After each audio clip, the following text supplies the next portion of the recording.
In the previous video, we had made the fingers and palms and the overall wrists of the action figure. As you can see, the wrists have come out pretty good. You can make out the individual fingers, they're fairly rigid, and if these wrapping is done very tightly, you'll have a very rigid palm. But the forearm overall is still loose because these are just loose threads right now.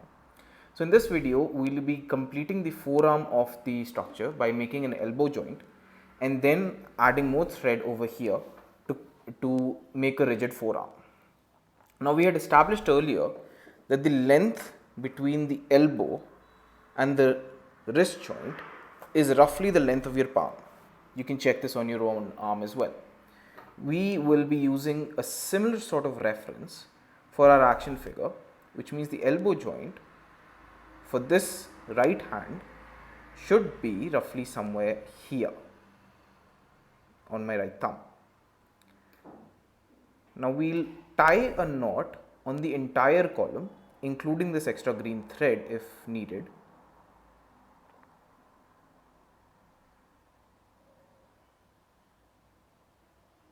There we go. And this knot at the moment is still open, it's not fully tied yet. And we'll bring the other hand in for us to measure where this knot should be tied. This knot is going to represent the elbow joint. So we'll slowly bring this, tighten the knot, and as you keep going on, you can intermittently keep checking that it is at the right distance from the elbow joint, from the wrist, sorry. Yeah, so this looks about right. So I'll go ahead and firmly tie it together.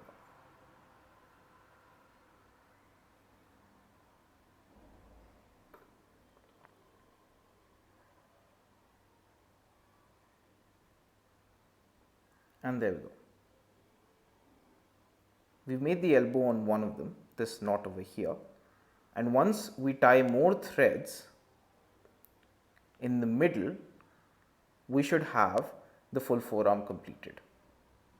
Similarly, we'll go ahead and tie the same knot on the other end to make the elbow for this hand. So we've now started tying the other elbow, the knot for the other elbow. And while you're tightening this, make sure that the two elbows are of the same length, of course.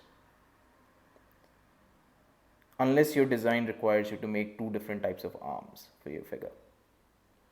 So as you can see, this arm, the knot is completed based on the reference, and it might take a little bit of adjustment to make sure that this is the right length that you want. And then we tighten the other one by slowly pulling it in one direction. We can also loosen it and tighten it to shift it forwards if needed, until we are happy with the two arms, like so. And we can see that the elbows are roughly equidistant and the overall forearms are of the same size. Now I'm okay with this. I will firmly tie this knot together.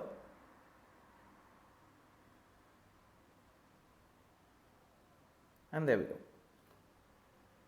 That's the final length of the forearms completed for both of them.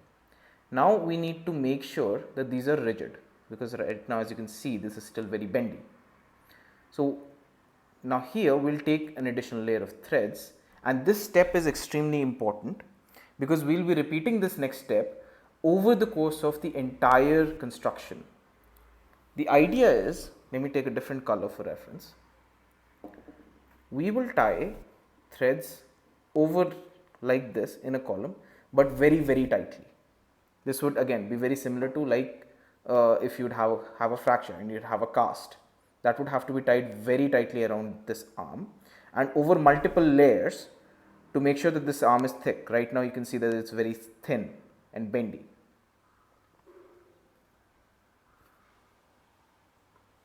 So I'll cut out this yellow thread again as a differentiator to differentiate between the previous step and the next one, and this one has to be a bit longer.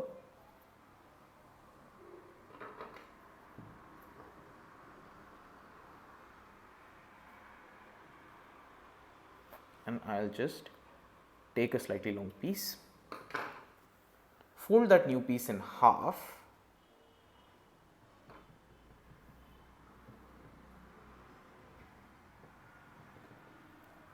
so you can see I've taken sufficient length.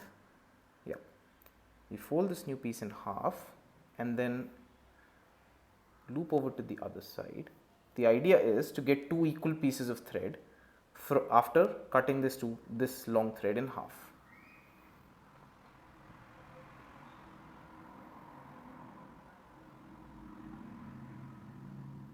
Right? We cut in half. So now we have two equal pieces of this new yellow thread. I'll use one of each of these pieces on the forearms, on each of the two forearms which we have made. So I'll take the first piece, and as I mentioned, this part of the construction is extremely important. You take a bit of the thread and leave it adjacent to the elbow joint, or where you want the final knot to be positioned, and then you wrap the new thread around the wrist. So the idea is we'll start wrapping over the wrist and then wrap all the way down multiple times if the length of the thread allows it, and at the end of it we'll tie it near the elbow joint somewhere over here. So now, and as before, you need to make sure that these wraps are very tight. Try and leave very limited gap between the layers of thread which you are wrapping. If I bring this closer, you can see that it's one layer of thread wrapped after the other. There's very less gap between them, and that is key to making sure that the overall action figure is very rigid. These wraps have to be very tight because they will ultimately give the structural strength to your action figure.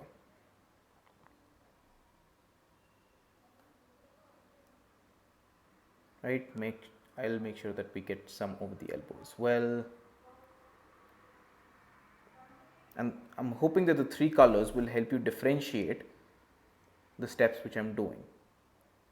So already in the first wrap, we're seeing that there is a little more rigidity to it. If I compare it to the other one, this one is very, very flexible, and this one is already a bit rigid.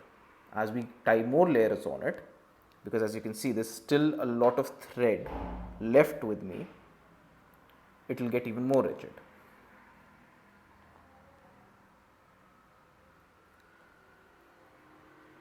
So we'll have to make these tight wraps over and over on each of the limbs that we are making. The same goes for the forearm, which we're building right now, and eventually for the shoulder joint, the legs, and so on.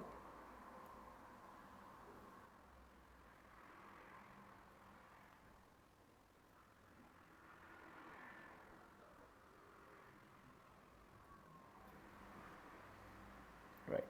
So we've wrapped it around 3 or 4 times over this arm, and I'm happy with the thickness that I'm getting after wrapping it 4 times. Though I still have some thread left, I will not go further, and I will simply just take the old thread which I had taken before and this new long one which came up after wrapping all these times, and I'll tie them together. Now this makes sure that in the piece that you've built so far, there are no loose threads, right? All of the loose threads from the earlier steps, the green one from making the wrist, the yellow one from just now, these are all getting contained. When we tie the forearm over this, then we'll bunch up all of these threads together and then tie over that. So that way, in the entire construction, you will not have any loose threads hanging about. Then we finally tie a knot, and there we go. That's the forearm completed. If you have tied very tight wraps around this entire column, then this should be very rigid right now, right? And then when we are making the joint, we'll leave a bit over here at this end, so then it will only bend on this side. That is the key to making joints. Wherever we don't want the thread to bend, we keep very tight wraps. Where we want the thread to bend, our wraps are lesser, or we make very loose wraps. Now this is the left forearm completed. We'll make the right one in a similar fashion. So our forearms are now complete and look something like this. You can check that the middle part is very rigid. Of course, if you apply too much force, it will bend. But unlike before, where it was extremely flexible and bendy, it is very, very solid right now. You would be able to bend all of the fingers and the wrist around as per your requirement. And we have a defined elbow joint on both ends. Now, if you feel that what you have made is not either thick enough or strong enough, rigid enough, you can just take more threads, like you can take another thread of a different color and do a similar wrapping like this one.